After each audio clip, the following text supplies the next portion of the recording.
जी हाथ जोड़े गोरानो मेरी वंदना। जी हाथ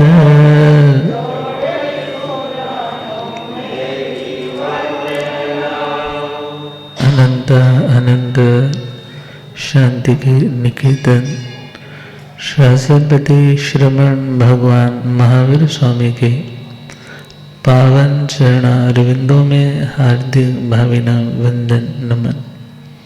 मेरे अंधेरे जीवन को रोशनी प्रदान करने वाले परम उपकारी आगम ज्ञान के भंडार आगम ज्ञाता आगम पुरुष जिन शास्त्र रतन हिमाचल केसरी उपाध्याय भगवंत श्रद्धेय गुरुदेव श्री जितेंद्र मुनि जी महाराज साहब के पावन चरण कमलों में हार्दिक भावना वंदन नमन।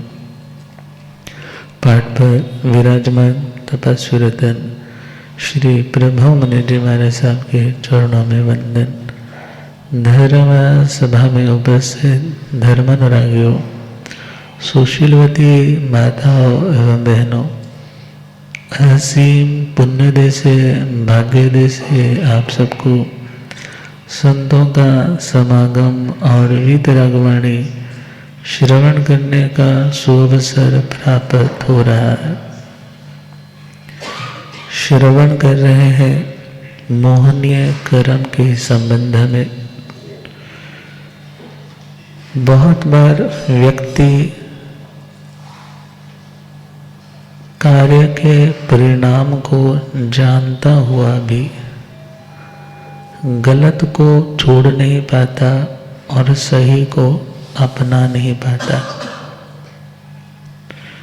जो जिंदगी में प्रैक्टिकली इम्प्लीमेंटेशन अच्छे की नहीं हो पा रही, उसका रीजन, उसका कारण चारित्र मोहनीय कर्म। कौन सा कर्म? और जो हमें सही समझ से दूर रखे, हम सही को गलत को अंडरस्टैंड ही ना कर पाए, हमारी अंडरस्टैंडिंग को जो कन्फ्लिक्ट में रखे या विपरीत रखे, उस कर्म का नाम दर्शन मोहनीय कर्म। तो चारित्र मोहनीय कर्म के हम भेद सुन रहे थे और उन 16 कषायों के बारे में सुनने के पश्चात हमने 9 कषाय पर चर्चा प्रारंभ की थी।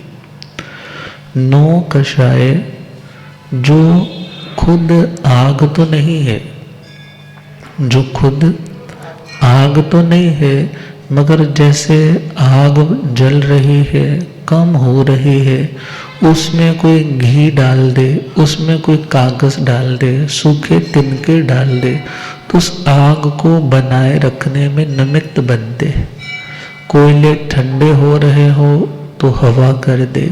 तो जो चीज़ें क्रोध, मान, माया और लोभ की आग को बनाए रखे, क्योंकि कषाया अग्निणोवत्ता शास्त्र में कहा कषाय आग के समान है। और आग क्या करेगी? जलाएगी। अब आध्यात्मिक गुणों को तपश पहुंचाने वाले ये कषाय है। आत्मा के स्वभाव को मीन्स उसकी शांति को, उसके स्टेबिलिटी को प्रभावित करने वाले ये कषाय है। और कषायों को और इंस्टिगेट करने वाले ये 9 कषाय है।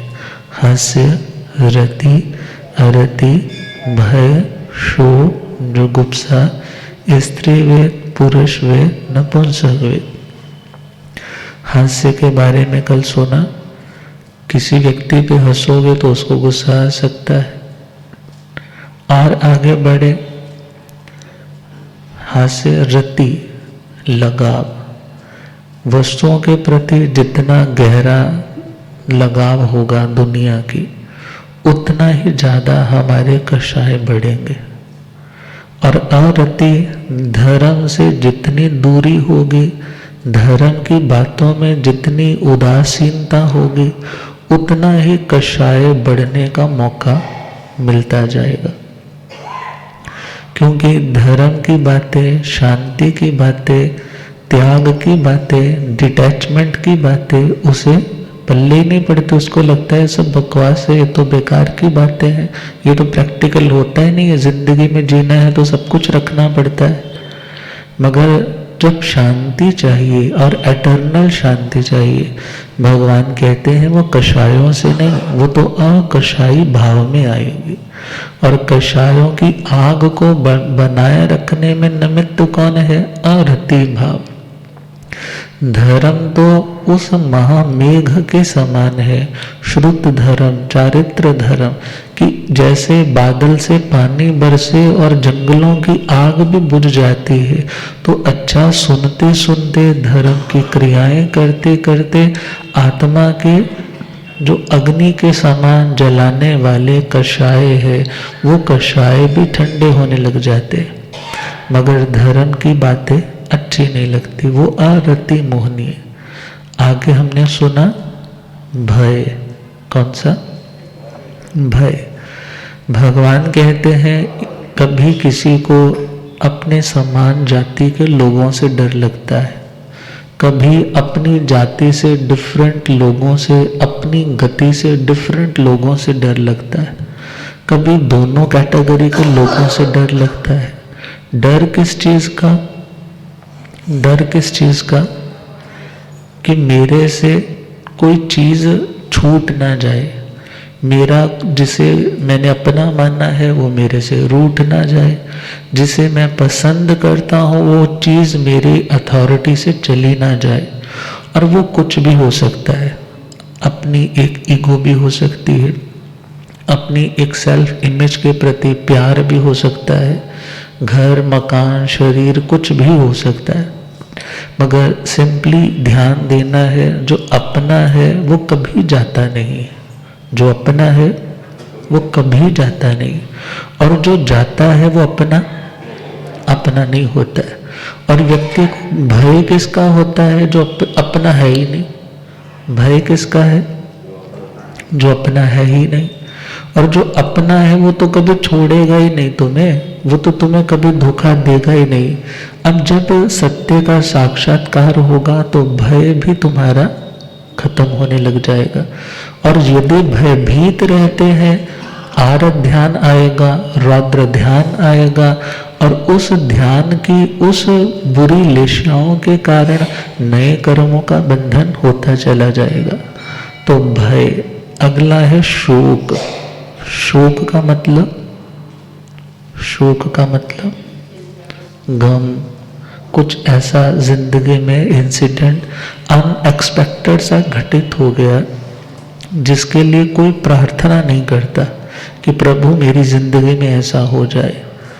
अब कभी बैंक का कोई कर्जा है वो बहुत ज़्यादा हो गया, या कभी पति की अचानक से मृत्यु हो गई, बेटी ब्याही थी मगर उसके पति की मृत्यु हो गई। अब जो रियलिटी है उस रियलिटी को तो स्वीकार करने में शांति। जो रियलिटी है, जो असलियत है, जो है सो तो है ही। अब जो है उसको स्वीकार नहीं किया जा रहा तो क्या होगा? शोक, सदमा, बंदा ट्रॉमा में जाएगा, प्रेजेंट में नहीं रह पाएगा, वरी करेगा, प्रेजेंट की सिचुएशन में स्ट्रेस लेगा, और पास्ट में ऐसा मेरे साथ भी कुछ हुआ है उसको याद करके कहीं मेरे बच्चों के साथ ना कुछ हो जाए, उस फ्यूचर का कुछ सोच करके वरीड हो जाता है। मगर भगवान कहते हैं शोक अवस्था में आना, गमगीन हो जाना, ये भी तुम्हारे कषायों को बढ़ाने में निमित्त बनते। अब कोई कह सकता है ये कषायों को कैसे बढ़ा देगा शोक? तुम गमगीन हो और तुम्हें कोई व्यक्ति आकर के कुछ कहता है तो तुम इरिटेट हो जाते हो। तुम बहुत ज़्यादा चिंताग्रस्त हो, तुम्हें बोलते हैं भाई धर्म किया करो, करके देख लिया बहुत धर्म, कुछ नहीं मिलता करने से। अब कुछ भी अच्छा करने का उसको कोई कहता है तो वो चिढ़ जाता है। क्यों? क्योंकि वो शोक के बहाव में बहता जा रहा है। यदि वो कंट्रोल करना सीखे कि सिचुएशन जो जिंदगी की है वो तो सूर्य के ऊपर आने वाले बादलों के समान है। किसके समान है? सूर्य तो वहीं पर है, बादल आते हैं चले जाते हैं, कभी काले बादल आते हैं, कभी वाइट बादल आते हैं, कभी अलग अलग डिफरेंट शेड्स के बादल आते हैं, मगर सूर्य तो हमेशा। आत्मा सिमिलरली आत्मा तो वहीं पर है, आज भी है, 10 साल पहले भी थी, 20 साल पहले भी थी, 1000 साल पहले भी थी, अनादि काल से आत्मा है। और कितनी सिचुएशंस बीत गई, कर्मों के बादल आए चले गए, कर्मों के बादल आए चले गए। यदि आज कोई डार्क कंडीशन जिंदगी में चल भी रही है तो वो भी सदा रहने वाली। और जिंदगी की गाड़ी में सपोज कोई व्यक्ति सवार है, बैठा हुआ है, और आप देखो कि कोई व्यक्ति ट्रेन में तो चढ़ गया और ट्रेन में चढ़ने के बावजूद भी उसने अपने सिर से 50 किलो का वो जो गठड़ी का सामान था ना वो नीचे नहीं उतारा। किसी ने पूछा भाई ऐसा क्यों कर रहे हो? बोले जी मेरा सामान है, किसको उठाना है? मुझे उठाना है। वो बोले भाई जब तुम टिकट लेकर के चढ़े हो तो सामान क्या कर दो, सामान अपना नीचे उतार दो। मगर व्यक्ति बहुत बार जिंदगी में जिन चीजों का बोझ नहीं भी उठाना चाहिए उन चीजों का भी बोझ क्या करता है, क्योंकि जिंदगी में कुछ सिचुएशंस ऐसी होती है जिन्हें सॉर्ट आउट साथ के साथ हाथ के हाथ किया जा सकता है। कुछ जिंदगी की प्रॉब्लम्स ऐसी हैं जिन्हें अभी थोड़ा टाइम, अभी एक स्केड्यूल बना करके उसको सॉर्ट आउट किया जा सकता है। और कुछ जिंदगी की समस्याएं ऐसी होती है जिन्हें हमारे पास कोई तरीका नहीं, कोई मैजिक का कोई स्टिक नहीं कि हम कुछ ऐसा घुमाएं और हो जाए। उसे जस्ट उसी रूप में एक्सेप्ट करना पड़ता है, अपनाना पड़ता है, स्वीकार करना पड़ता है। अब घर साफ नहीं लग रहा तो तुम झाड़ू उठाओ, उसको साफ कर लो, ये सिचुएशन है, सिचुएशन साथ के साथ ठीक हो गई। मगर यदि सपोज तुम्हारा वेट बहुत ज़्यादा है, डॉक्टर बोल रहा है कि तुम्हें 60 और 70 की रेंज के अंदर अंदर रहना चाहिए, मगर तुम्हारा वेट हो रहा है 80 से 90 की रेंज में। अब उसके लिए स्ट्रेस लोगे तो क्या होगा? स्ट्रेस में व्यक्ति ज़्यादा खाता है, स्ट्रेस में भी व्यक्ति। और यदि वो रिलैक्स रह करके थोड़ा वर्क प्लान बनाए तो क्या होगा कि कुछ चीज़ें समय आने पर ठीक होंगी, यदि उसके साथ साथ मेहनत करता रहेगा। और ये सोचे कि अपने आप हो जाएगा, कोई मैजिकल कुछ ऐसा हो जाएगा, तो ऐसा कुछ नहीं होने वाला। और आगे बढ़े, कुछ सिचुएशंस ऐसी हैं जिन्हें उसी रूप में स्वीकार करना पड़ता है, उसी रूप में स्वीकार। सपोज करो आंखों की रोशनी चली गई, आंखों की रोशनी चली गई। अब डॉक्टर को तो दिखा रहे हैं, मगर डॉक्टर ने क्या बोला, पीछे से ही लाइट। अब हम क्या करें, आगे से कोई इंस्ट्रूमेंट, कोई ऑपरेटर्स कुछ चेंज भी करेंगे तो कुछ होने वाला। वहां पर दुखी होने की अपेक्षा व्यक्ति क्या सोचे, क्या चिंतन करे, ये सिचुएशन कर्म के उदय से आनी थी, सो आ गई। अब इसके बारे में सोच करके, इस बारे में दुखी हो करके मुझे अपने प्रेजेंट को खराब नहीं करना है। किसको खराब नहीं करना? प्रेजेंट को खराब नहीं करना। जो कर्म उदय में आया है, अब एटलीस्ट मुझे इतनी समझ में तो आए कि मुझे नया कर्म कोई ऐसा बांधना नहीं। अब शोक व्यक्ति गमगीन क्यों हुआ? क्योंकि अक्सर व्यक्ति जो चाहता है वो बना नहीं रहता, जो चाहता है वो सदा एक जैसा नहीं रहता। और जब एक जैसा नहीं रहता तो व्यक्ति कहता है कि मेरे साथ ही ऐसा क्यों हुआ। तो याद रखना, हमारा बिलीफ सिस्टम ही गलत है कि हम किसी सिचुएशन को हमेशा होल्ड करना चाहते हैं, ऐसी बनी रहे। सिंपली श्वास भरो, एक श्वास भरो, खुद से पूछो कि आप उस श्वास को कितनी देर होल्ड कर सकते हो। हाउ लॉन्ग, कितनी देर? थोड़ी देर में क्या करोगे उसको? छोड़ दोगे ना। अब अपनाना और छोड़ते चले जाना, लेट गो करते चले जाना, ये फ्रेशनेस का राज है जिंदगी का। और यदि होल्ड करना चाहोगे तो क्या हो जाएगी? मृत्यु। इसी प्रकार किसी भी सिचुएशन को पकड़ करके बैठे रहोगे, किसी व्यक्ति को होल्ड करके रखना चाहोगे तो कुछ भी, ये शरीर को तुम होल्ड नहीं कर सकते सदा के लिए, तो शरीर के साथ जुड़े हुए लोगों को कहाँ से होल्ड कर पाओगे? तो परमात्मा कह रहे हैं शोकग्रस्त बनोगे तो धर्म से दूरी बढ़ेगी। इसलिए जिंदगी की सिचुएशंस को पहले एक्सेप्ट करना सीखे। सुधर सकती हैं तो सुधारने के लिए पुरुषार्थ करना सीखे, मगर व्यर्थ में अशांत होकर के अपने प्रेजेंट को और अपने फ्यूचर को खराब मत कीजिए। आगे बढ़े 9 कषाय में पहला था हास्य, रति, अरति, भय, शोक, जुगुप्सा। जुगुप्सा का मतलब है किसी चीज से नफरत करना, किसी चीज से नफरत करना, घृणा करना। अब गौतम स्वामी जी महाराज भगवान से सुन करके मृग लोढ़ा को देखने के लिए गए थे। अब जब पहुंचे हैं तो महारानी ने पहले तो अपने उन बच्चों को दिखाया, बोले ये वाले नहीं, वो बच्चा जो तुम्हारा भोरे में है। अब वहां पर लेकर के गए, जब भोजन का टाइम था, वहां से स्मेल तो बहुत फाउल आ रही, गंदी आ रही, मगर गौतम स्वामी जी ने घृणा नहीं की। क्या नहीं की? जो जैसा है वो वैसा ही आएगा ना सामने। अब अच्छा है तो अच्छा आएगा, बुरा है तो बुरा आएगा, मगर अच्छे का संयोग पुण्य कर्म से होता है, बुरे का संयोग पाप कर्म के उदय से होता है।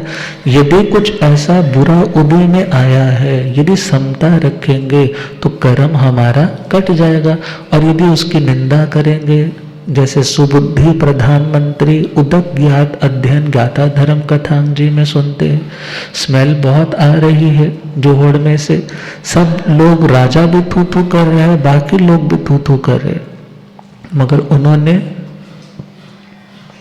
मुंह पे कपड़ा रखा होगा, नहीं सही जा रही, वरी नॉट, मगर उसके प्रति कोई द्वेषात्मक भाव नहीं लेकर के आए, क्योंकि वो जानते हैं कि इस जोहड़ को गंदा किसने किया है, हम सब लोगों ने मिलकर के ही तो किया है, और ये पुद्गल का परिणाम है, पुद्गल का स्वभाव है, अच्छे से बुरा हो जाना, बुरे से, और बुरे से उन्होंने अच्छा करके भी दिखा दिया। अब भगवान फरमाते हैं कि हे आत्मा, तुम किसी से घृणा मत करो। क्यों? क्योंकि घृणा का जो पात्र तुम्हें लग रहा है, किसी न किसी परिस्थिति के कारण, किसी न किसी कर्म के कारण उसकी ऐसी दशा है जो लिविंग बीइंग्स है, और जो नॉन लिविंग बीइंग्स है तो उनका तो स्वभाव ही है अच्छे से बुरा होना, पुद्गल का स्वभाव, और बुरे से अच्छा हो जाना। इसलिए घृणा नहीं। अब घृणा करोगे तो तुम किसी की सेवा भी नहीं कर पाओगे। घृणा करोगे तो, बुजुर्ग होते हैं ना, अब उनको तो बेड पे करवाना पड़ेगा, अब घृणा करोगे तो तुम उनकी सेवा, नंदीशयन मुनिराज सेवा करते थे। शब्द आता है अगलान भाव से। ग्लान का मतलब कोई मन में ग्लानि नहीं है, मन में कोई मायूसी नहीं है, और यदि मायूसी है तो इट मीन्स हम उससे घृणा कर रहे हैं, इसलिए मन में नफरत सी है, मेरे से नहीं होगा। अब उस जुगुप्सा को भी यदि जीत लेंगे तो हमें सेवा करना भी आसान होगा, धर्म की आराधना करना भी आसान होगा। तो और आगे बढ़े जुगुप्सा, फिर आगे है स्त्री वेद, पुरुष वेद, नपुंसक वेद। इन वेद मोहनीय कर्म के कारण भी आत्मा अपने कषायों को बढ़ा लेता है। अब स्त्री को पुरुष की चाहना है, मगर उसे पुरुष का संयोग नहीं मिल रहा, तो उस समय भी क्या हो जाएगा? इरिटेट। और यदि अच्छे पुरुष का संयोग मिल गया है तो अपने भाग्य पर इतराने लग जाएगा। और यदि कोई किसी की अथॉरिटी में है, किसी अन्य के पास है, मगर वो मेरा हो जाए, उसके लिए छल कपट का जाल भी बिछा दिया जाएगा और दूसरों को देख करके लोभायमान भी होता चले जाएगा। कितने इंसिडेंट सुनते हैं हिस्ट्री में। तो भगवान कहते हैं स्त्री को पुरुष की चाहना, पुरुष को स्त्री की चाहना और दोनों की चाहना, ये वेद मोहनीय कर्म है। और वेद मोहनीय कर्म से भी कषाय बढ़ते हैं। इसलिए इन्हें जितना हल्का करेंगे, जितना मंद बनाएंगे और जितना अपने कषायों को कम फीड देंगे तो कषायों की अग्नि धीरे धीरे बुझने लग जाएगी। और कषायों की अग्नि को बुझाना ही तो निर्वाण दशा है। कौन सी अग्नि को? कषायों की अग्नि को बुझाना ही तो निर्वाण दशा है, आत्मा की समाधि की अवस्था है। इसलिए परमात्मा ने मोहनीय कर्म को भी समझाया। और कौन सी गाथा चल रही है? संसार मावन परस सहारण चकरे कम कम सतो तस हुए काले ने बंधवा बंधवया मुवेंते। चतुर्थ अध्याय श्रीमद् उत्तराधंडी सूत्र। और वहीं पर गाथा, चौथी गाथा चल रही है कि संसार दशा में आया हुआ यह प्राणी जो कर्मों से युक्त है वो संसारी है, जो कर्मों से मुक्त है उसे मुक्त बोल दिया। अब संसार दशा में आकर के व्यक्ति कर्म करता है और परमात्मा कहते हैं साधारण से साधारण, छोटे से छोटा भी कर्म करोगे तो उस कर्म का भी तुम्हें फल मिलेगा। अब फल मिलेगा तो याद रखना, कुछ अच्छा घर में आता है तो सब लोग शेयर करने के आ जाते हैं ना। पिज़्ज़ा मंगवाया है अभी तो बोलता है एक बाइट मेरे को दे दे, एक बाइट मेरे को दे दे। फ्रूट्स मंगवाया है तो बोलता है थोड़ा, अब काट तो दिया है तुमने, सुधार तो लिया है, थोड़ा थोड़ा सब ले लो, मगर यदि कुछ गलत आ जाए तो क्या बोलते, तूने मंगवाया था तू खा।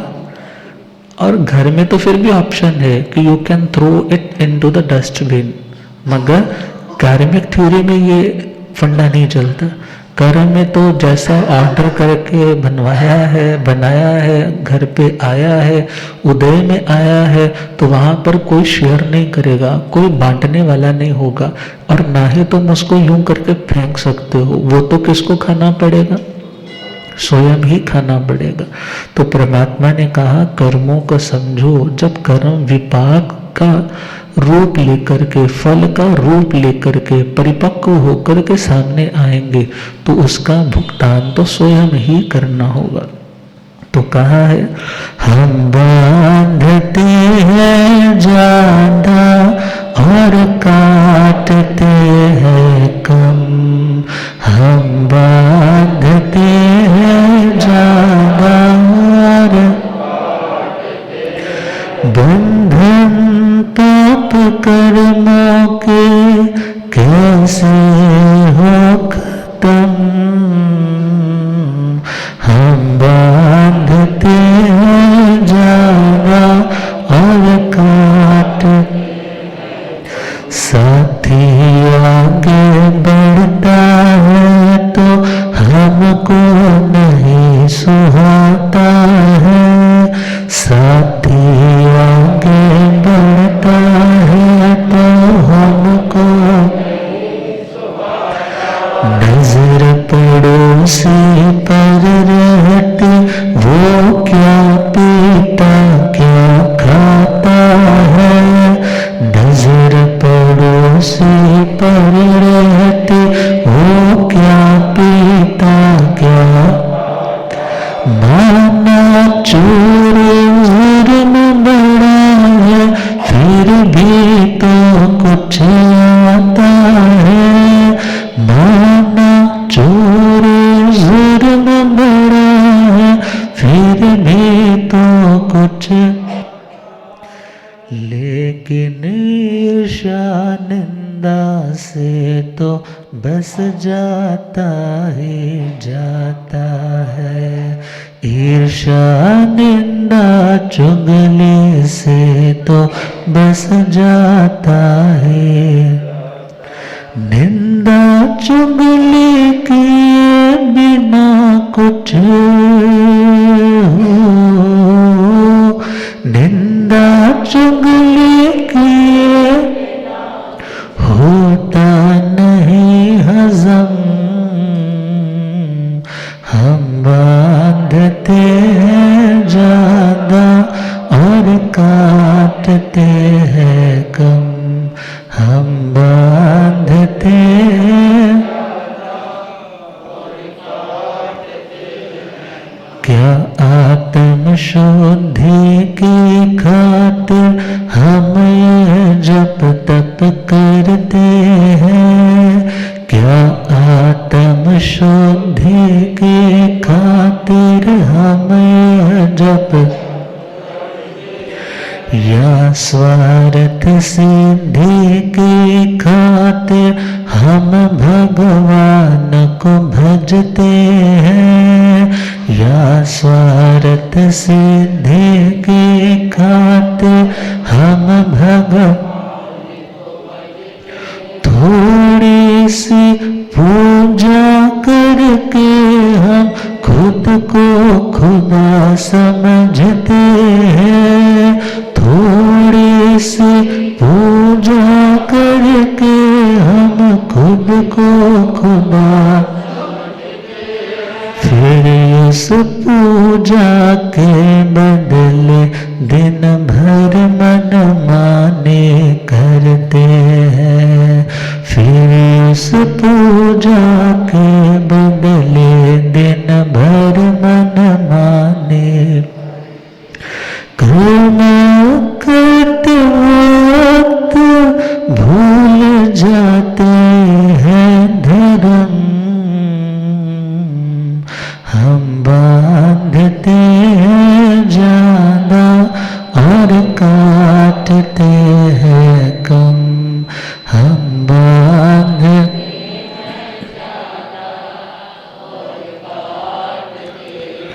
माता पिता की सेवा करने में जो कष्ट समझते हैं।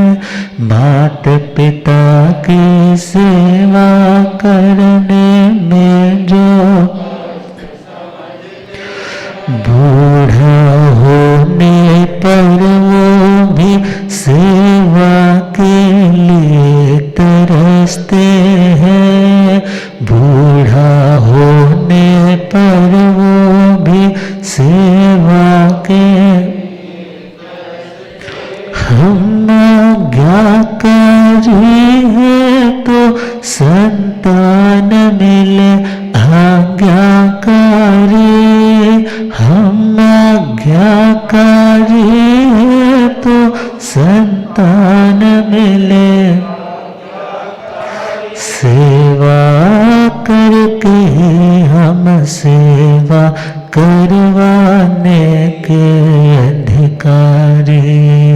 सेवा करके हम सेवा सुख देने से सुख मिलता है। हो सुख देने से गम देने से गम। हम बांधते हैं ज्यादा और हम बांधते हैं ज्यादा और दान से या तो पुण्य कमा लो या फिर नाम कमा लो तुम। दान से या तो पुण्य कमा लो या फिर पत्थर पर लिखवा लो या ऊपर के लिए बचा लो तुम। पत्थर पर लिखवा लो या ऊपर के सबसे बड़ी तपस्या की क्रोध पे काबू पालो तो सबसे बड़े तपस्या की क्रोध पे काबू। चंचल मन जब लगे भटकने गीत प्रभु के गालो तो चंचल मन जब लगे भटकने गीत प्रभु के काम क्रोध की अग्नि में हो काम क्रोध की अग्नि में हो जाते पुण्य भस्म हम बांधते हैं ज्यादा और काटते हैं हम बांधते हैं ज्यादा। अब 8 कर्मों में 7 कर्म तो एवरी टाइम ही बांध रहे हैं। 8 कर्मों में से 7 कर्म तो एवरी टाइम, कितने बड़े हम व्यापारी हैं ना।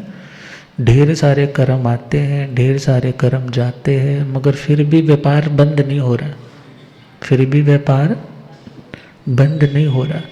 परमात्मा कह रहे हैं ये व्यापार करना तुम्हारा धर्म नहीं है, कर्म, बल्कि तुम्हें तो ये दुकान अब खाली करनी चाहिए। जितनी जल्दी खाली कर दोगे उतनी जल्दी मेरे जैसे शांत अवस्था को प्राप्त कर पाओगे। मगर अब कर्म करते जा रहे हैं अपने लिए, अपनों के लिए, और कर्म करते टाइम भूल जाते हैं कि इस कर्म का बंधन तो बांध रहे हैं, गांठें तो बांध रहे हैं। इन गांठों को खोलना भी किसे पड़ेगा? खुद ही पड़ेगा। तो भगवान फरमा रहे हैं ज्ञानावरणीय कर्म, दर्शनावरणीय कर्म, वेदनीय कर्म, मोहनीय कर्म, अगला कर्म आयुष्य कर्म। आयुष्य कर्म अब नरक की आयु है, मनुष्य की है, देवता की है, त्रयंच की है। ये आयुष्य तो एक देखा जाए तो एक कॉन्ट्रैक्ट पेपर है कि तुम्हें इस जगह पे रहना है। जैसे पोस्टिंग हो जाती है ना, आर्मी वालों की भी तो पोस्टिंग होती है ना। अब एक अच्छी जगह पे हो जाए तो उसको लगता है बड़ा रिलीफ है, और ऊपर से उनका कमांडिंग ऑफिसर उनको अच्छा मिल जाए तो उनको लगता है it is well and good. मगर जहाँ पे जगह भी ऐसी मिल जाए जहाँ पर टेम्परेचर वगैरह भी अपनी बेयरिंग कैपेसिटी से कुछ ज़्यादा रहता है, और सामने से ऑर्डर देने वाला भी मानो उसको निचोड़ने वाला है, अब ऐसी जगह पे वो सोचता है मैं कहाँ फंस गया।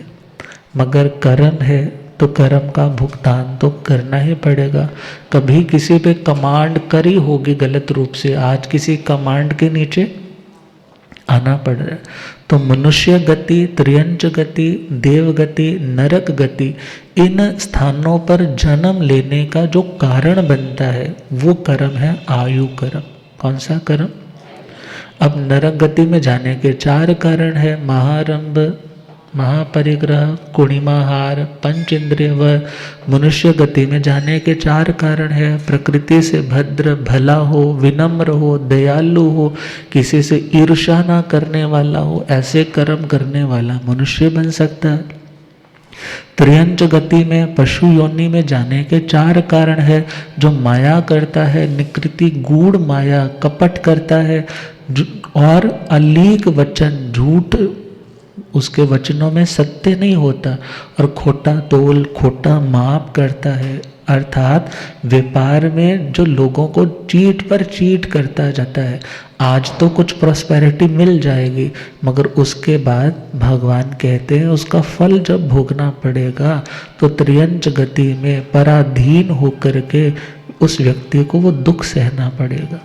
और स्वर्ग का कारण सराग संयम, संयमा संयम, काम निर्जरा, बाल तप गुड़े पधारे। हो रब मेरा साथ गुरु बन के आया, मैनो हो मैनो वेख लाया।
और अब मेरा सतगुरु बन के आया। बोले आगम ज्ञाता आगम पुरंजन शास्त्र तंड हिमाचल केसरी उपाध्याय भगवंत श्रद्धे गुरुदेव श्री जितेंद्र मुनि जी। तो आयुष्य कर्म को भी बांधने वाले हम स्वयं हैं। तो भगवान ने कहा यदि कर्म कर रहे हो तो कर्म का फल भोगना है, और फल भोगने के लिए लोकेशन डिसाइड कौन करेंगे? वो भी कर्म करेंगे। तो आयुष्य कर्म, और अगला कर्म है नाम कर्म। कौन सा कर्म? जिसके कारण व्यक्ति के अलग अलग नाम पड़ते हैं। ये गोरा है, ये काला है, ये अमीर है, ये गरीब है। हाँ, अब जो जो नाम पढ़ते हैं उसका कारण कौन? नाम कर्म। और नाम कर्म की यदि हम चले तो 93 प्रकृतियां आती है और 14 पिंड प्रकृतियां आती है। उनके आगे उत्तर भेद, आगे उनके भेद उपभेद आ जाते हैं। तो वो उस कर्म को भी बांधने वाला कौन है? स्वयं आत्मा है। बांधा है तो भोगने वाला कौन है? वो भी आत्मा। तो इनके बारे में कल चर्चा करेंगे। अब श्रद्धेय गुरुदेव जी महाराज आप कृपा फरमाए इन्हीं भावों के साथ। ओम शांति।